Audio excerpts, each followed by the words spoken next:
sucking this stuff out every day? Not as much as I should be. Why not? Come sit down. I know. I'm like, let's get this. Let's thing chat rolling. about gratitude. Let's get this thing rolling. Beautiful. Okay. So talk to me about how hard it is to be an empath.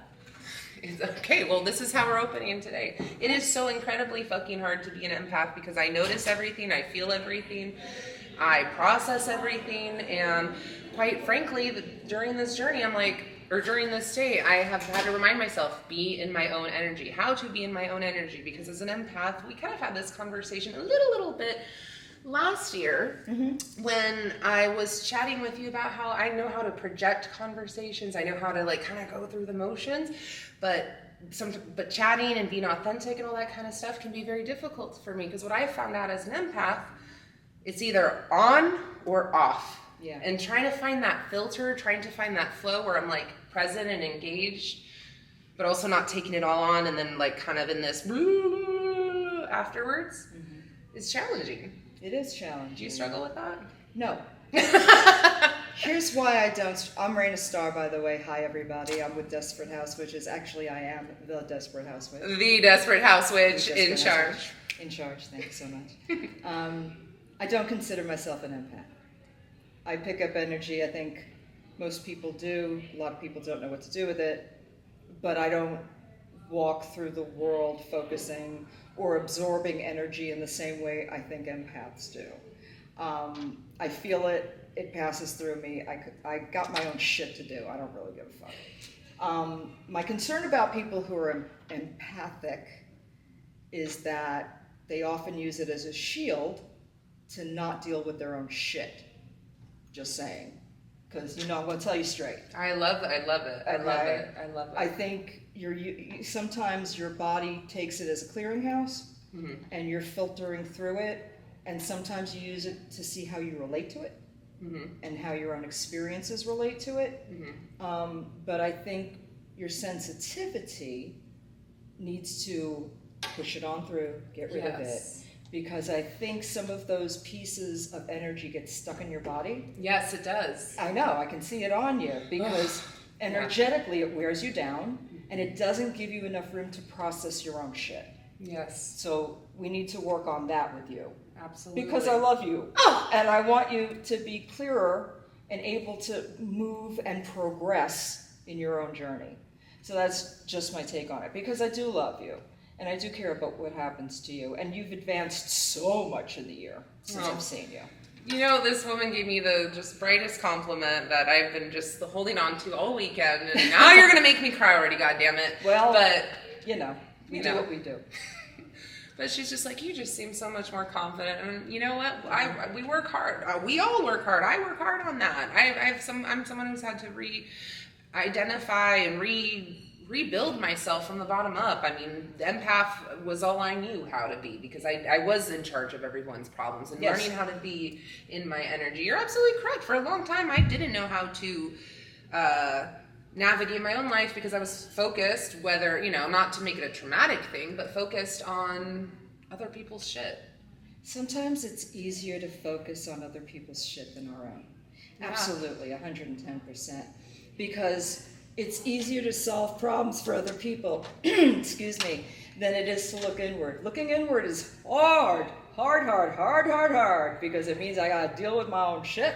I have to realize and accept the things I've done to create this reality, as fucked up as it might be.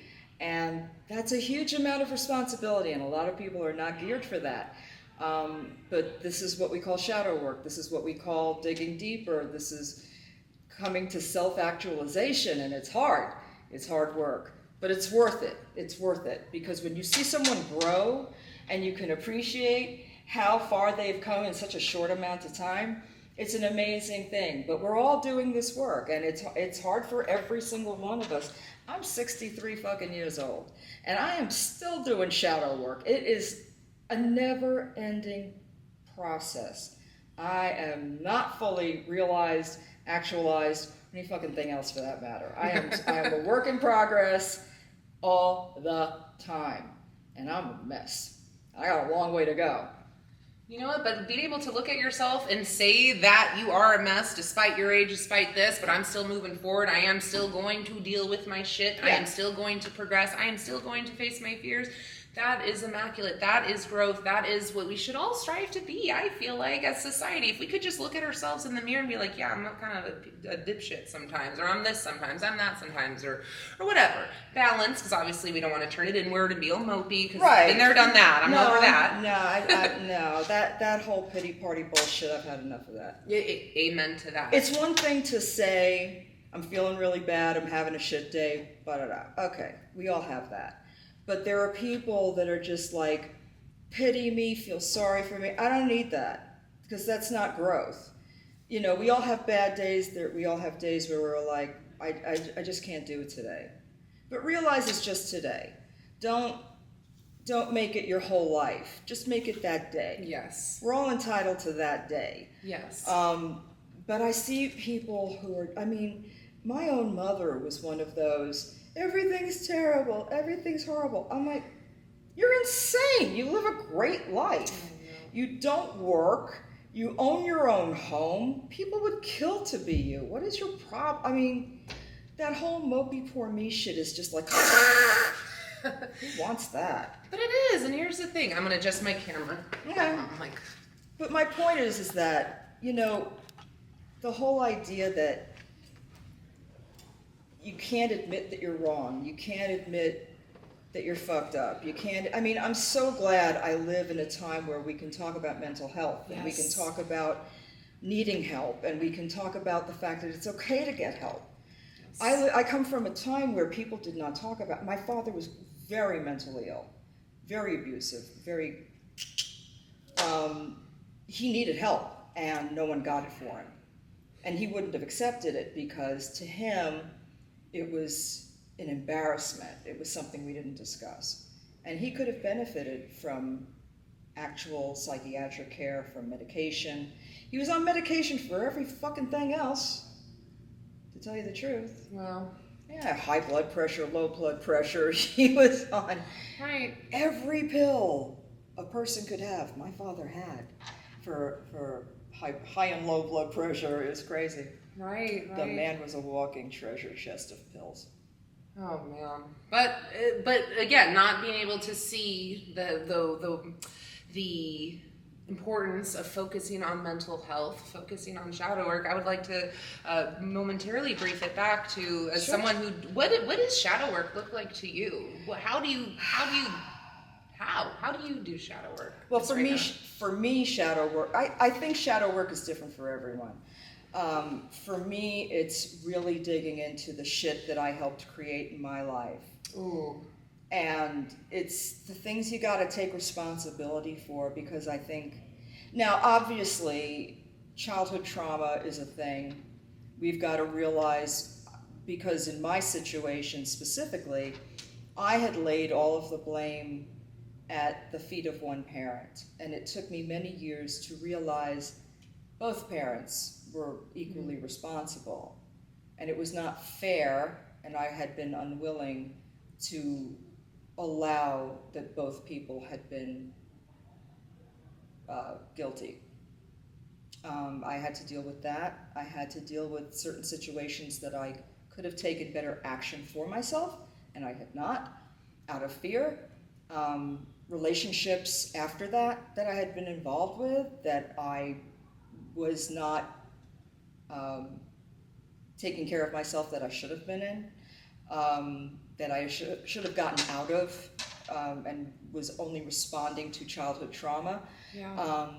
I got myself in some situations that were a direct result of stupidity on my own behalf. So there are things you have to accept responsibility for.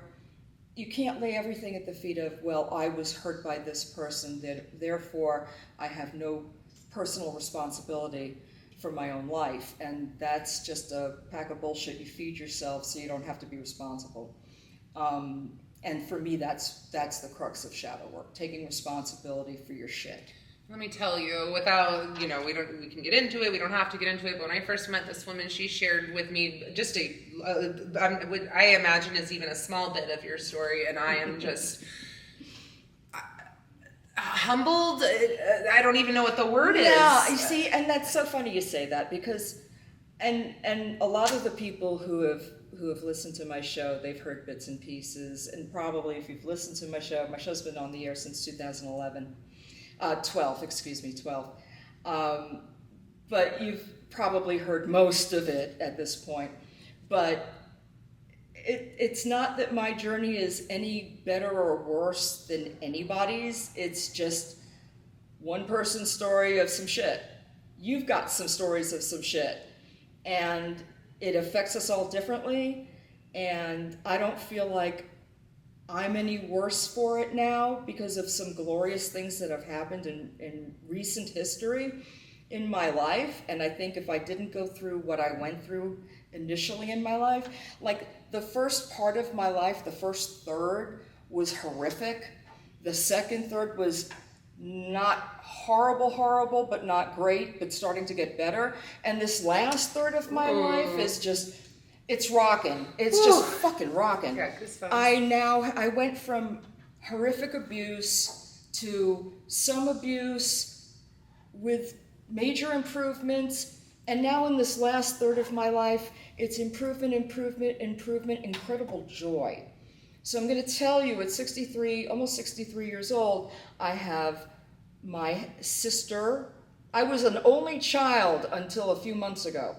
It's crazy. Yeah. Okay. So we'll get into that in a minute. But yeah, so I mean, it started off really fucking bad, and then it started to get a little bit better, although there was a lot of bad. And then all of a sudden, I'm having like the best time of my fucking life. So hang in. Don't give up on life. It gets better. It can get really good, really deep into it. Like, you can be in your 40s and 50s and things can start getting a little better, but then all of a sudden your 60s come and it's like, holy shit, things are getting really good. This shit's good. Yeah, I'm having a blast. It's insane. What's going on? Let's share some of that joy. Okay. Share. So, all right. And this is going to sound like a shit show, but it's really not. So, last August, after the last Mystic South, my aunt died. My favorite aunt. Now, that doesn't sound like fun. I know. I'm like, oh, we're opening like that. No.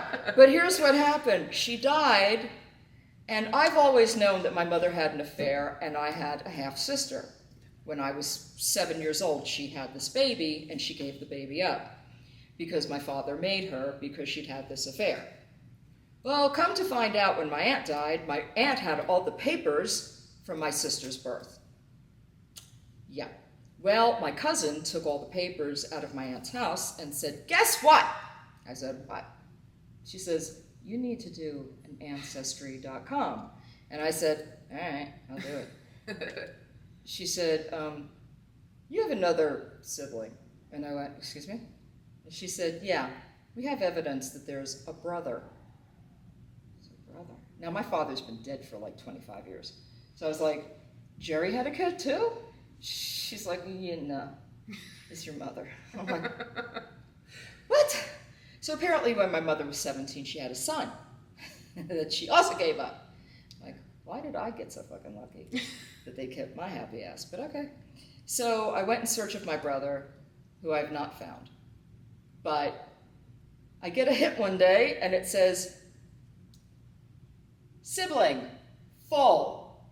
Because under her information is my father's shit. And I'm like, my father made my mother give up his own daughter. I'm like, you fucking moron. So she and I hit each other up. We talk twice a day, every day. And she's my bestie.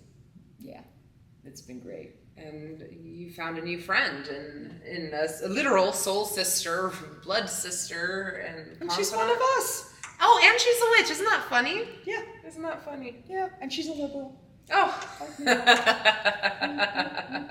And put me back in touch with my favorite parts of my family.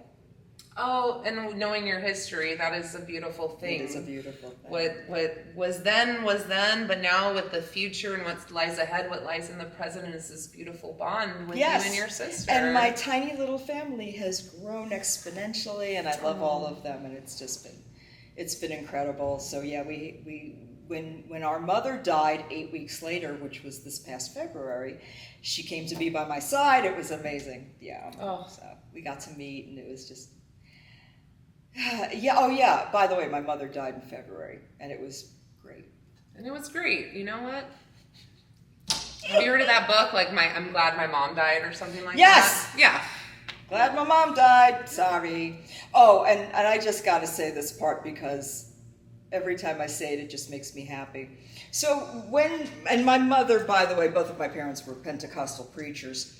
One of the things my mother wanted was to be buried next to her husband, my abuser, my chief abuser. And the woman who had been taking care of my mother said, your mother wants to be buried. And I said, I ain't spending $25,000 on that. So I had her crisped like a chit. And she lives in a box at the foot of my bed. So... And, people were horrified. They're like, you didn't grant her last wish? I said, her wishes are no longer germane to this conversation. So, yeah, that's what I did. So, ta-da. Ta-da. It just makes me feel good to say that out loud. I appreciate you sharing that. I really do. You know what? That's your story. And, that is. At the same time, it's kind of, let's just keep it honest. That's like, okay, yeah, that burnt to a crisp. That pains the visual, that pains. But also, that is your story. You're allowed to, yes. Only you know what you went through, Raina. I know bits and pieces. And you know what? If that's what it is, then that is okay. You're allowed to share your truth on how you feel. Baby, there is no shame in my game. I felt it. I did it. I own it. I love that. Now, with shadow work and feeling and owning, well, first of all, why don't you share a little bit about your exact, because you're Gardnerian? I am Gardnerian. Gardnerian Wiccan. Mm-hmm. So for my viewers, we're very much spiritual. Yeah. So tell me a little bit about Gardnerian yoga, or Gardnerian I don't know witchcraft. anything about Gardnerian yoga. What would that look like? To be completely honest, my mentor did not call us Gardnerian, he called us gardenias because we didn't follow exact teachings. I love Gardnerianism. We were a lot more open. We did not discriminate. We did not discount bisexuality. We did not discount gay people. We did not discount people who didn't look like us. We were very open and accepting, but it was at a time where there were few available versions that could be taught because we didn't know about so many. This was back in the 70s, where Wicca was still kind of new to America. Yeah. More of the Buckland Sax Wiccan type stuff was what we were learning, the things that Buckland had brought over from England. So it was kind of a hybrid. But it was also the hippie love, peace, and time that we were coming out of. So we wanted more of the peace and love aspect. And we were limited in the resources that we had depending on where we lived. So we had a place in New York called Enchantments where we were able to get books. But there weren't that many authors yet, at least not published, readily available. My mentor lived in Maryland, in the Appalachian Mountains, and I moved there, and, that's where after 12 years of saying I wanted to be initiated, I finally got my first initiation, and it was a process. You don't get it just because you ask for it. I had to prove that I was taking it seriously, because I first requested it when I was 16, and he laughed me out of the room, rightly so.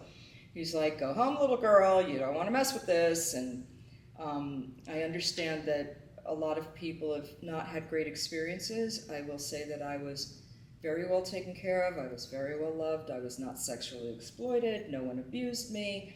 I was very well loved. And I know that is not necessarily everyone's experience, and I'm very sorry for people who have gone through that. What I was able to have was very rare, and I know how blessed I am for it. So yeah, and it's rare to find that now. And fortunately, or unfortunately, people are not mentored the way I was. And they don't have to be anymore, because the internet is a present thing. Just be careful, resonate with what you're reading. If it doesn't resonate with you, read something else. Don't stick with something that feels negative inside you. Trust your gut. Trust your gut. If something doesn't feel right, move on to something else. Same thing with a group. If you're a member of a group and something does not vibe right, bow out. Bow out. There's so many groups now. So many groups.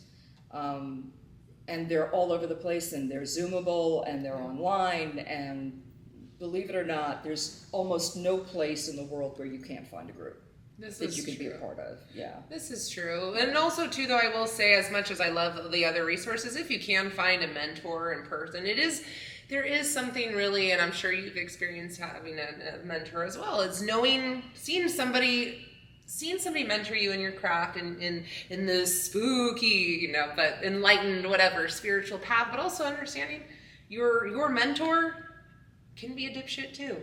Abso-fucking-lutely. Like the rest of us. Oh, hell yeah. I loved my mentor as the day is long. I have art pieces that are dedicated to him that were made in his likeness. And it feels like he's watching over me, which is very, very cool. And, but he was a fucking asshole sometimes. I loved him, but it's like any nurturing person. They're only human. They are not godlike. I'm polytheist. My gods are not good. They're not bad. They're just gods. I respect them. I love them. I make offerings to them. And this is the agreement. And sometimes the answer is no. That's it. And you have to accept it. And you have to accept it, just like anything else. That's right. Do you, as a Wiccan, do you work, obviously, I imagine you work with the moons like the rest of us. Just kidding. I just don't know. I actually don't know many Wiccans. Believe it or not, just because I'm in Southern California, obviously the Wiccans work with the moon. But my point is, shadow work in the moon, is that how you work with your shadow work at all? No. Okay. No. Okay. I do my shadow work whenever the fuck it happens. Okay, so here's the thing. I know we're supposed to follow certain shit. I know we're supposed to do certain things at certain times. I don't. I do it when it hits me, do it. When my altar cups need to be refilled, I love that. I get a tap on the shoulder that says, bitch, go fix this. And I do it. And if it's right before I'm supposed to sit down and eat dinner, and I get that thing that says, not before we fucking drink. Yes. I put the plate down. Ask my husband. He'll fucking tell you. She will stop in the middle of what she's doing. I will get up and I will go do it. And then I feel better and I sit down and I eat. It's not a big deal. But that's what it is. I don't wait for a certain time. I don't wait for a certain moon. I honor the moon in the morning, which I also know a lot of people do not do. But I'm up at 5 o'clock in the morning because I go to work at 6. I see the moon in the morning on my drive, and this is what I do. Because it works for her. Because it works for me. And that's perfect. Do your shit. Don't let people tell you that you've got to do everything at this time and this time and this time. Do what works in your life. Do what feels effective. I'm going to tell you, I get chills in my body when I'm on target. And every time I get those chills, I know, because that is my signal. You're on it. You got it. Yeah. And then the magic effectively happens. When you have that feeling, that confirmation in your body, it doesn't matter what anybody else tells you. That body confirmation is what you need to tell you you're in the right direction. Go with that. Oh, that is spoken like a true witch right there, though. Truly though, because it is taking a moment to say, I have it. My altar looks like shit. I need to do a little housekeeping. Yeah. It's not like I need to go and worship the gods it's just like, ooh, I'm not tending to certain aspects of my life. And then as a witch, right, we listen. It starts with our altar, and then we hear that same voice. We know what that voice is, and we know Spirit is talking to us, and then we can either go this way or this way. Yeah. Ideally, we try to go the path that we are being guided to, but we are human. Life is so much easier when you just listen to Spirit. And I'm as fucking stubborn as a woman gets, obviously. But if you try to fit a specific pattern, that's not you. You have to go with your body's pattern. You have to go with your spirit's pattern. I will tell you, over the last week and a half, the whole hand-wringing thing about Joe Biden, and I had said to my husband, listen, people need to remember, we had asked for Joe Biden to beat Trump, and now people are freaking out. Here's what we really need to do. We need to wait on the gods to decide how this is going to go. Instead of everybody freaking out and doing the hand-wringing and the screaming and the crying, we need to wait on the gods to make the decision, because we look foolish. We just look stupid right now because of the screaming and the crying and the hand-wringing, and he has to step down and he... Let it happen. Let the gods handle it. We ask them to handle it. You don't spit on a gift from the gods. You let the gods handle it, and they will, and they did. And now everybody's ecstatic. Just let it go. Oh. And now we have one of the most electrifying campaigns we could possibly have. Absolutely. We just all have to agree to do the same thing. And we're all going to vote for her. That's it. It's perfect. It is. You know? Do you consider yourself a big manifester, would you say, with your practice? Do you manifest? I mean, I put my 2 cents in, but the gods decide.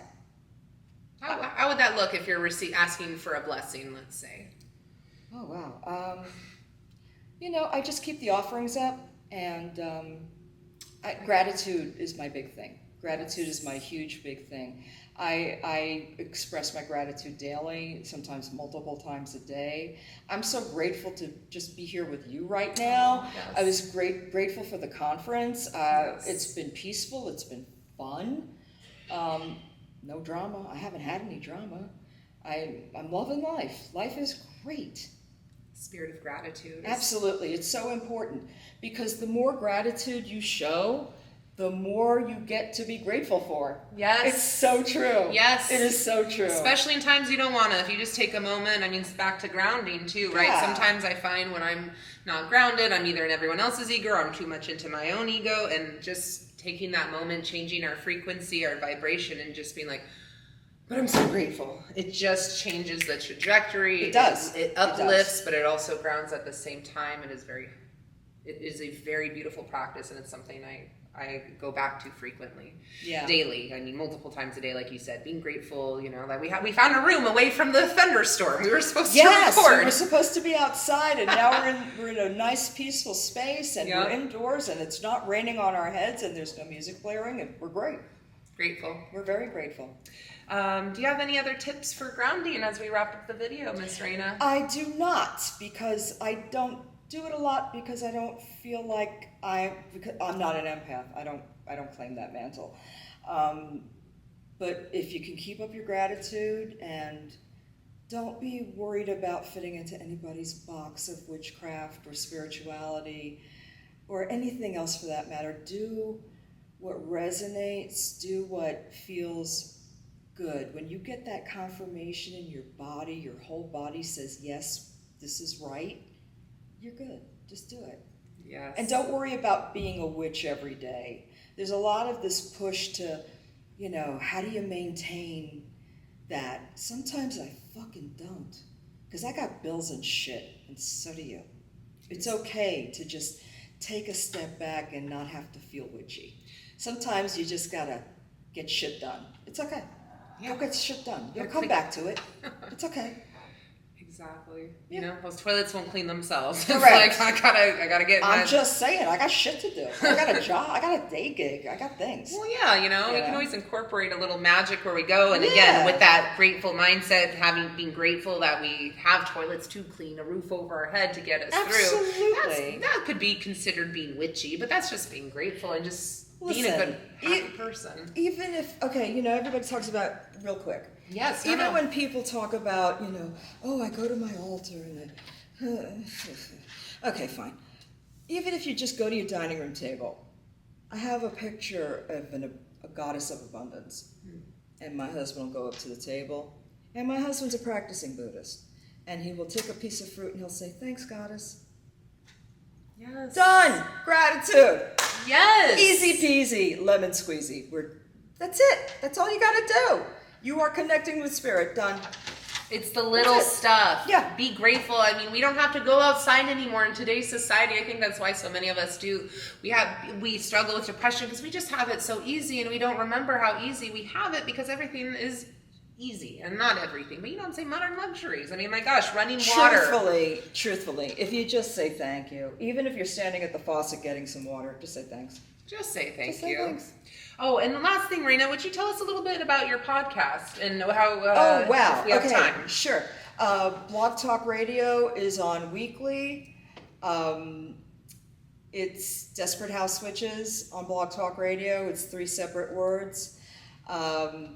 Just look me up on Facebook. I'm on Facebook. I'm on iHeartRadio. I'm on Apple. I'm on Amazon. I'm on everywhere you get a podcast, basically. It's Desperate House Witches. Yeah, and girl. Come on, say hello. Come on, say hello. 14 years, right? Since 2012? Since 2012, that makes it 12 years going on 13. Going on, lucky number 13. And I ain't slowing down. And I've got great guests coming on, and we're booking for 2026 right now. Oh my goodness. Yeah. Yeah, you are. Yeah, you are. Yeah, I am. Wonderful, wonderful. Well, thank you so much, Raina, for this Thank you wonderful... for having me. I love you. You know that. I love ya. Mwah. Thank you guys so much for watching, and stay tuned for more Mystic South content and all sorts of wonderful magical shit. I will link Raina's stuff down in the comments below. And if you love Raina, drop a little comment and of encouragement, because we're just growing this community together. Yes. Bye, guys. Bye.